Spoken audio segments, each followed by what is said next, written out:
The first time I looked at Forge World and I was like, oh, hey, cool, oh, holy, you guys did what? There's just way too much. You can't keep it all in your head at once. It was so beyond our production capability. We were just like, you know, that's crazy. We can't do that. I couldn't stop the artist who started creating it.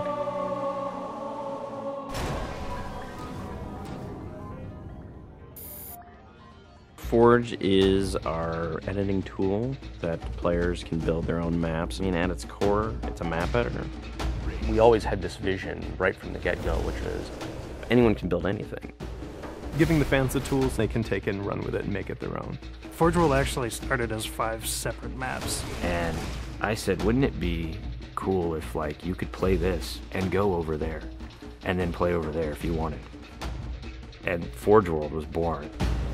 There were a lot of people telling us that, no, you cannot ship this as one big map. We have this awesome new automatically generated LOD system called impostering that makes objects that are really far away really cheap to draw. We're pushing what we can do with the Forge budget, so that lets us have many more objects up on the screen at once, which lets us put more objects into Forge.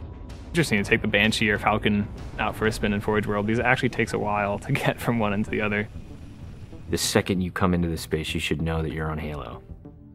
Our old friend, the Forerunners, come back, because the Forerunners create all sorts of cool, interesting pieces of geometry. We wanted to give people a variety of locations that they could forge in a different way. So a gulch, an island, an interior, a very small outdoor pocket, and then the rock, which was kind of based off Ascension. Let's use a lot of interesting parts in it so that people can manipulate it or we can change it. Why don't we bring back Blood Gulch and carve it all up into pieces so that people can start manipulating it in interesting ways. And then Sanctuary was the other one.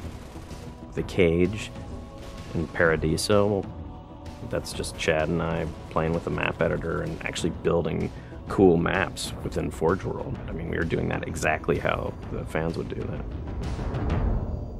we definitely looked at what we did in Halo 3 and said, what can we learn from this? It's one thing to build just a stunning amount of map variants, but like nobody was expecting Forge art, I don't think. Like that was just a completely, whoa, what? The Rube Goldberg machines, yeah, those are everywhere. In Halo 3, it was cool that you could move things around, but it was still kind of clunky. And we're like, we have to make this better. What are some of the tricks that the community is using, and how can we make those not be tricks and just make those be tools? We took that stuff and made it like a real feature. There's normal, phased, and fixed.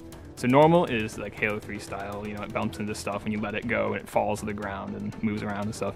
And fixed is the same thing, except when you let it go, it stays exactly where it was. And then phased is the coolest because it means that while you're editing the object, it's not actually interacting with the environment. You can put it through a wall, you can put it, you know, through other objects. Which changed everything for Forge, like immediately. It's much easier to build a Forge space. There's snaps and rotates and degrees and units that you can move things. You can be very precise. The camera controls, it's actually really good for object placement because like little touches on the stick don't translate into really sudden jumpy movements. And then we also have a fine editing mode. You click the stick in and then your camera starts moving very slowly. You're not spending like 3 hours trying to get one block to line up directly to 3 other blocks. You can select individual objects and say, get rid of all the objects of this type. So if you're trying to get rid of all the spawn points on a map because you want to go and replace all the spawn points, you can do that. You can do custom colors. You can take these Forge pieces and say, hey, that's blue. So the blue base can truly look like the blue base. Reach's expanded sandbox includes new things like, you know, jetpacks. And if people want to build some sort of 3D map and really make use of the jetpack, they can do that now. Custom game options and Forge go together like peanut butter and jelly. You're able to do things with game types that people might not even expect. My favorite example is King of the Hill, where the warthog is the hill. I'm super excited to see what people do with it when it goes out, because there's so much crazy stuff in there that's amazing. We are shipping maps on the disc that we made in Forge ourselves. So The tools are there. If you have the time and the talent, you can make it.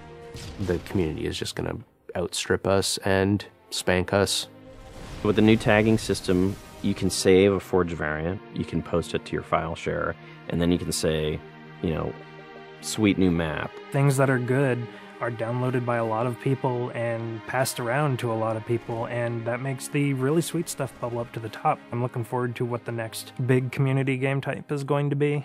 We realized that Reach was our swan song to Halo, and what better way to do that than to let people do what we've been doing all along, which is creating new cool maps. It's nice to go out with a bang, and this is a pretty big one.